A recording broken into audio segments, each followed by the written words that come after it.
কখনো কি মনে হয়েছে কেন আমাদের মনে সবসময় এত দুশ্চিন্তা, ভয় বা রাগ কাজ করে? কিন্তু মনের ভিতরে লুকিয়ে আছে এক অনন্য শক্তি, যা আমরা অনেকেই কখনো খুঁজে পাই না। আজ আমরা এমন এক গল্প শুনব, যেখানে গৌতম বুদ্ধ তার শিষ্যদের সঙ্গে একটি অনন্য যাত্রায় নিয়ে গিয়েছিলেন। এই যাত্রা শুধুমাত্র শারীরিক নয়, বরঞ্চ মানসিক শক্তি খোঁজার এক চমৎকার উদাহরণ। চলুন আমরা বুদ্ধের সঙ্গে সেই ঘন বনে প্রবেশ করি, যেখানে প্রকৃতি আর দর্শনের মেলবন্ধনে জীবনের গভীর সত্য প্রকাশিত হয়েছিল। সকালের নরম আলো, চারিদিকে পাখিদের কুজন আর গাছের ফাঁক দিয়ে সূর্যের সোনালী কিরণ মাটিতে মুগ্ধকর নকশা এঁকে দিচ্ছিল। বুদ্ধ এবং তার শিষ্যরা এক শান্ত বনে হাঁটছিলেন। চারপাশে সবুজে ঢাকা পথ যেন এক জাদুকরী পরিবেশ তৈরি করছিল। তবে বুদ্ধ কিছু বলছিলেন না। শিষ্যরা এই নীরবতার অর্থ বুঝতে পারছিল না। তাদের কৌতূহল ক্রমশ বাড়ছিল। একজন শিষ্য শেষমেশ জিজ্ঞাসা করল, গৌতম, আমরা কোথায় যাচ্ছি? এই নীরব যাত্রার মানে কি? বুদ্ধ হালকা হাসলেন, বললেন, শান্ত হও। প্রকৃতি তোমাদের অনেক কিছু শেখাবে, শুধু দেখো এবং অনুভব করো। কিছুক্ষণ পর তারা একটি ছোট নদীর ধারে থামলেন। বুদ্ধ মাটির মধ্য থেকে একটি কাদামাখা ঢেলা তুলে আনলেন। শিষ্যদের দিকে তাকিয়ে জিজ্ঞাসা করলেন, তোমরা কি দেখছো? শিষ্যরা একসঙ্গে উত্তর দিল, এটি একটি মাটির ঢেলা। বুদ্ধ ঢেলাটি নিয়ে নদীর পানিতে ধুয়ে ফেললেন। শিষ্যরা বিস্ময়ের সঙ্গে দেখল, মাটির নিচে লুকিয়ে ছিল একটি উজ্জ্বল রত্ন। বুদ্ধ বললেন, তোমাদের মনও এর মাটির ঢেলার মতো।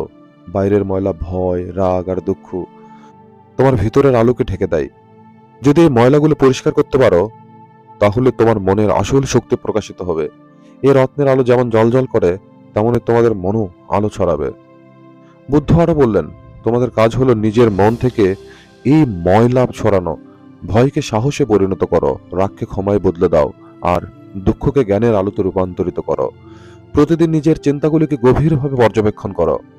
যা অপ্রয়োজনীয় তা ছেড়ে দাও। মনে রাখো, তোমাদের মনের গভীরে এক বিশাল শক্তি আছে।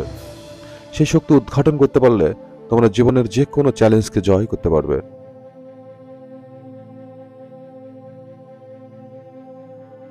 প্রতিদিন মাত্র 5 মিনিট সময় নিয়ে নিজের মনে আসা চিন্তাগুলো লিখুন।